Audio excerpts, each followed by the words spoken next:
ఆశయాన్ని చంపే శత్రువే లేడు, ఆత్మవిశ్వాసాన్ని ఓడించే ఆయుధమే లేదు. కానీ లక్ష్యాన్ని తప్పుదారి పట్టించవచ్చు, తరాలు కోరుకునే త్యాగాన్ని వక్రీకరించవచ్చు. చరిత్ర పునాదుల్లో వాస్తవాన్ని సమాధి చేయవచ్చు, అసత్యాన్ని నిజమనేలా ప్రచారం చేయవచ్చు. అందుకే పొట్టి శ్రీరాములు బలిదానాన్ని ఒక తరం తప్పుగా అర్థం చేసుకుంది. ఇంతకీ పొట్టి శ్రీరాములు ఎలా చనిపోయారు, ఎందుకు చనిపోయారు, ఆయన మరణం వెనుక ఉన్న మిస్టరీ ఏంటి? ఇదే ఈ వారంటీ సీక్రెట్.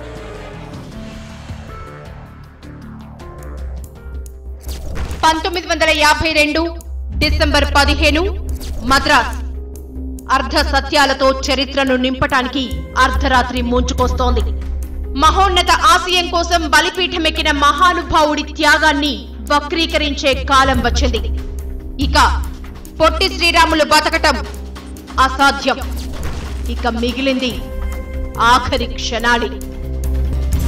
సమయం రాత్రి 11:23. ఉదయం నుంచే స్పృహలో లేరు, కళ్ళు తెరిచే ఓపిక కూడా లేదు.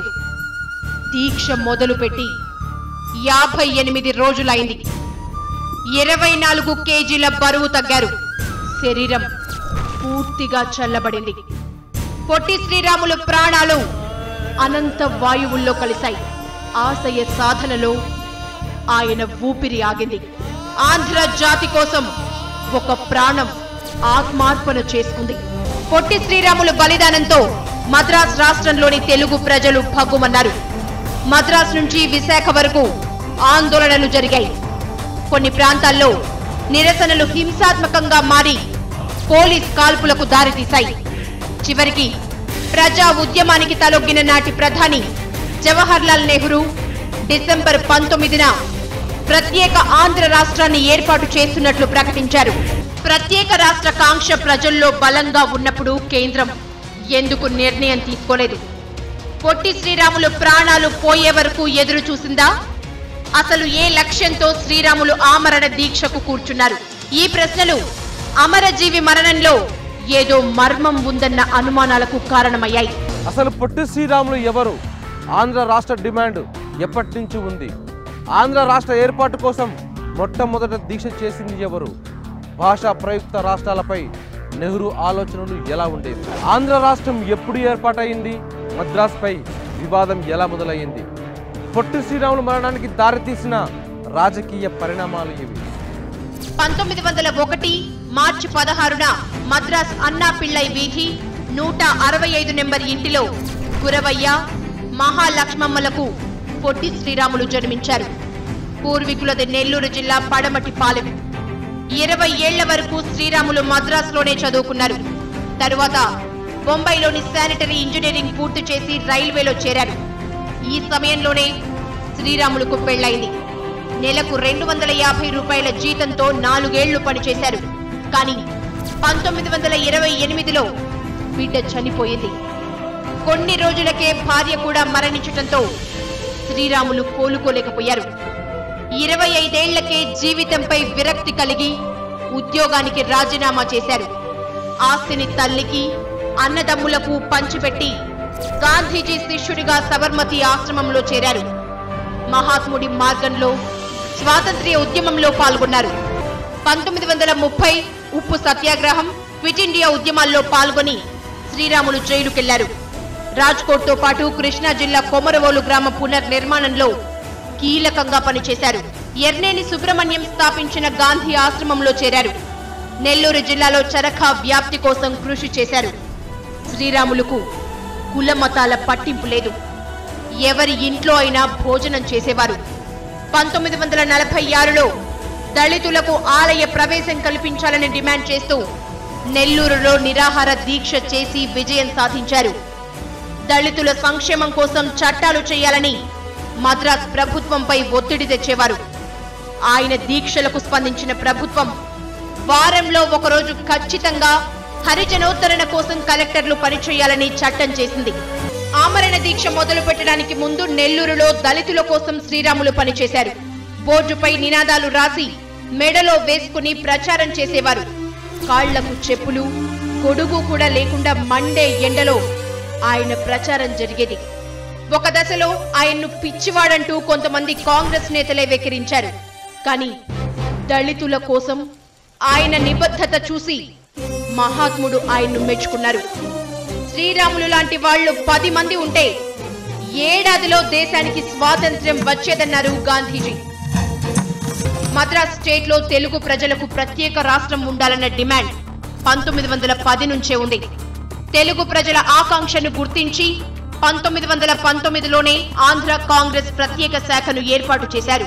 కానీ చాలా కారణాల వల్ల ప్రత్యేక రాష్ట్రం కల సాకారం కావడానికి 4 దశాబ్దాలు పట్టింది.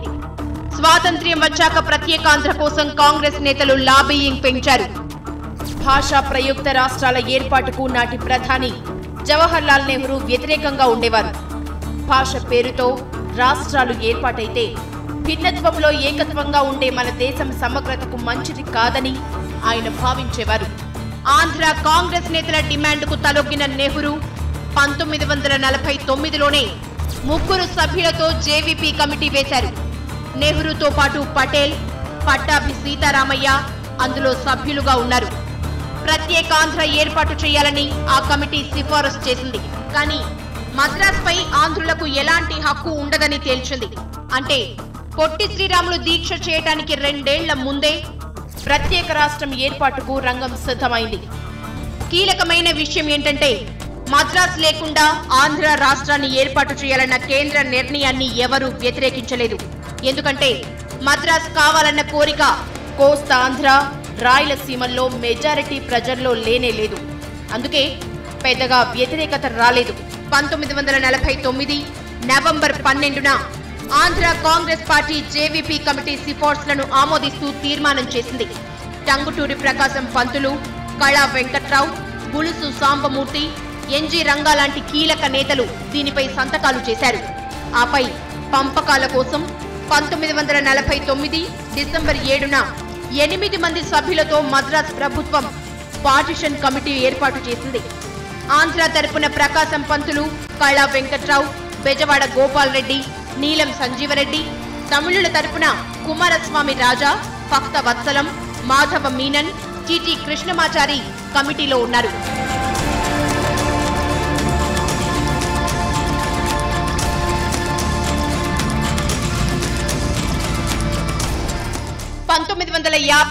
జనవరి 26 నాటికి మద్రాస్ లేకుండా ప్రత్యేక రాష్ట్రాన్ని ఏర్పాటు చేయాలని పార్టిషన్ కమిటీ రాష్ట్ర ప్రభుత్వానికి నివేదిక ఇచ్చింది. ఇంతేకాదు ఆంధ్రకు వేరే రాజధాని నిర్మించి ఇవ్వాలని, ఇందుకోసం ₹1 కోటి పరిహారం ఇవ్వాలని సూచించింది.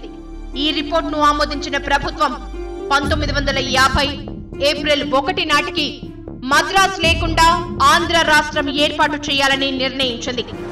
ఇక రాష్ట్ర ఏర్పాటు కళ్ల ముందే ఉందనుకున్నారంతా. కానీ అలా జరగలేదు. మద్రాస్ విషయంలో కొంతమంది నేతలు పట్టుబట్టడం, అదే సమయంలో జాతీయ స్థాయిలోనూ ఇతర రాష్ట్రాల డిమాండ్లు తెరపైకి రావడంతో ఆంధ్ర రాష్ట్ర ఏర్పాటు 2 ఏళ్ల పాటు ఆలస్యమైంది. ఈ పరిస్థితి పొట్టి శ్రీరాములు దీక్షకు దారితీస్తే కొంతమంది నేతల మొండి పట్టుదల ఆయన ప్రాణాలు పోవడానికి కారణమైంది. మద్రాసును కోరుకోవడం వల్లే ఆంధ్ర రాష్ట్ర ఏర్పాటు ఆగిందా? చెన్నపురిని వదులుకోవడానికి నాటి నేతలు ఎందుకు ఒప్పుకోలేదు? ఆంధ్ర రాష్ట్ర కాంగ్రెస్ పార్టీ మాట ఎందుకు మార్చింది? ఆంధ్ర రాష్ట్ర ఏర్పాటు విషయంలో నీలం సంజీవరెడ్డి ఆలోచనలు ఎలా ఉండేవి? పొట్టి శ్రీరాములు దీక్షకు దారితీసిన పరిణామాలు ఏంటి? 1949లోనే జేవీపీ కమిటీ ఆంధ్ర రాష్ట్ర ఏర్పాటుకు గ్రీన్ సిగ్నల్ ఇచ్చింది. మద్రాస్ ప్రభుత్వం ఏర్పాటు చేసిన పార్టిషన్ కమిటీ 1950 నాటికి స్టేట్ ఏర్పడాల్సిందేనని సిఫారసు చేసింది. ఆంధ్ర రాష్ట్ర ఏర్పాటు దాదాపు ఖాయమైపోయింది.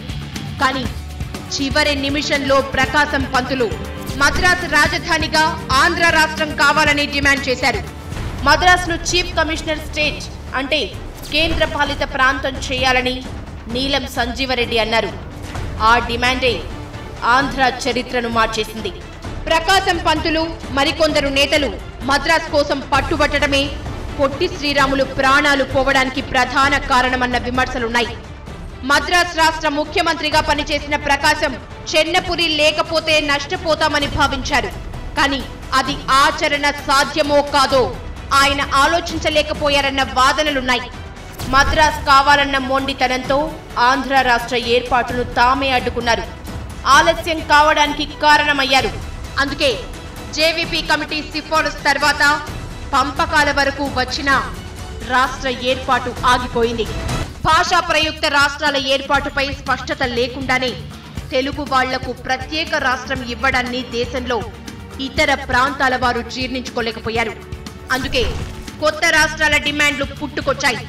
మరాఠాలకు బొంబాయి రాజధానిగా మహారాష్ట్రను ఏర్పాటు చేయాలని అంబేద్కర్ డిమాండ్ చేశారు. దీనిపై గుజరాతీలు భగ్గుమన్నారు. ఇలాంటి పరిస్థితుల్లో హడావుడిగా ఆంధ్ర రాష్ట్రాన్ని ఏర్పాటు చేయడానికి కేంద్రం ఇష్టపడలేదు. దీంతో 1950 నుంచి 52 వరకు ఆంధ్ర రాష్ట్ర ఏర్పాటు ఆగిపోయింది.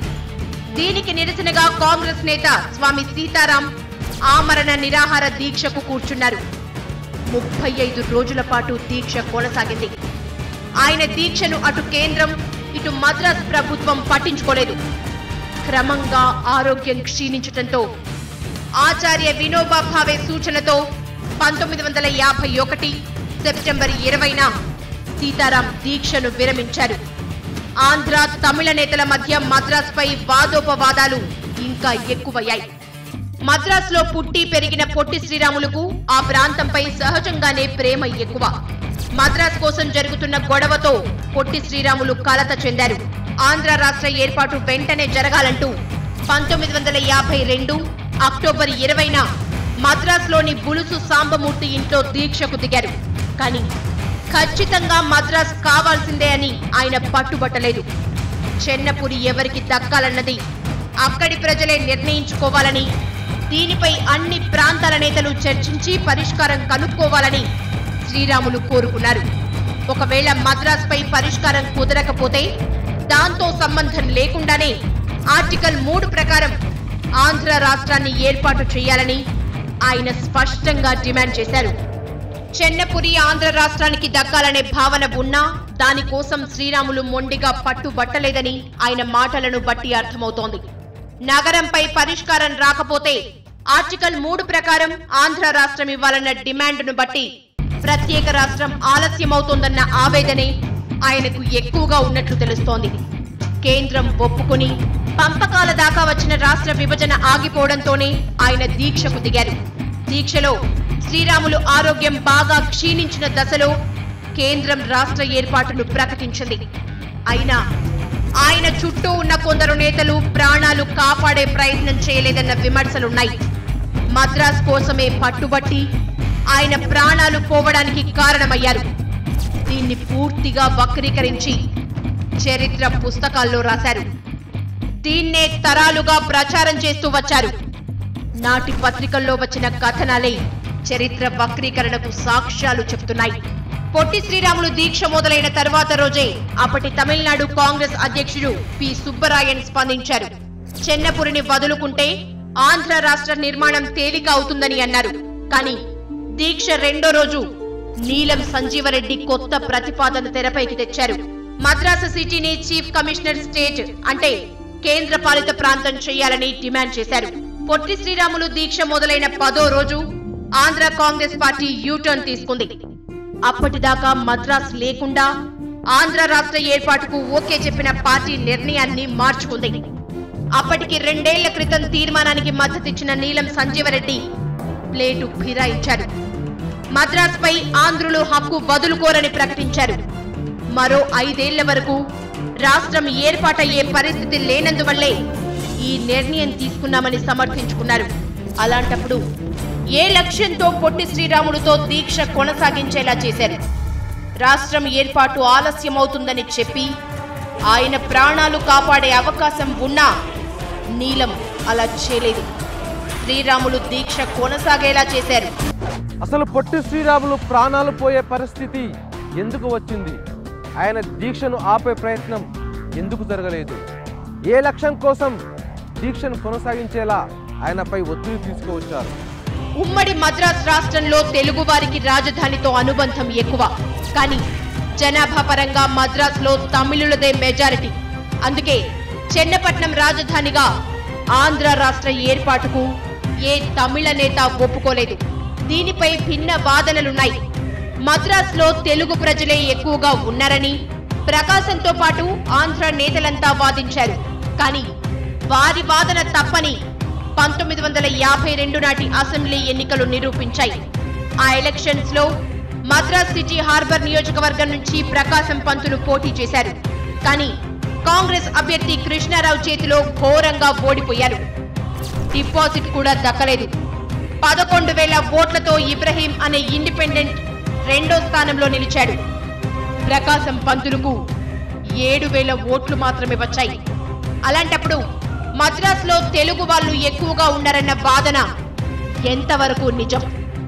తమిళులు అధికంగా ఉన్న మద్రాస్ తమకు దక్కుతుందని నాటి ఆంధ్ర నేతలు ఎలా ఆలోచించారు?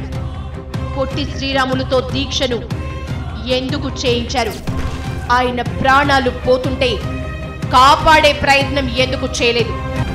నాటి ఆంధ్రప్రభ ఎడిటర్ నార్ల వెంకటేశ్వరరావు, ప్రముఖ స్వాతంత్ర్య సమరయోధుడు వావిలాల గోపాలకృష్ణయ్యతో పాటు కమ్యూనిస్టు నేతలు శ్రీరాములు దీక్ష విరమించేలా చేయటానికి తీవ్రంగా ప్రయత్నించారు. కానీ మరికొందరు నేతలు ఆయన ప్రాణాలు కాపాడే ప్రయత్నం చేయలేదన్న విమర్శలున్నాయి. గట్టిగా ఒత్తిడి తెస్తే మద్రాస్ వస్తుంది, రాకపోయినా నష్టపోయేది లేదన్న భావనతో కొందరు నేతలు ప్రవర్తించారు. ఇలాంటి ఆలోచనలతోనే పొట్టి శ్రీరాములు పరిస్థితి విషమిస్తున్నా పట్టించుకోలేదన్న విమర్శలున్నాయి. నాటి నేతల మాట తీరు కూడా అలాగే ఉంది. మద్రాసులో జరిగిన అఖిలపక్ష సమావేశంలో ప్రకాశం పంతులు చాలా దారుణంగా మాట్లాడారని నాటి చరిత్రకారులు చెబుతున్నారు. ఏ క్షణంలో అయినా పొట్టి శ్రీరాములు ప్రాణాలు పోవచ్చని, అదే జరిగితే ప్రజల్లో ఉద్వేగాలు పెరుగుతాయని ఆయన మాట్లాడినట్లు తెలుస్తోంది. దీంతో శ్రీరాములు ప్రాణాలకు హాని ఉందన్న ఆందోళన కూడా నాటి నేతల్లో లేదనుకోవాలా? ఈ సమావేశంలో ప్రకాశంతో పాటు ఆంధ్ర నేతలంతా పాతపాటే పాడారు.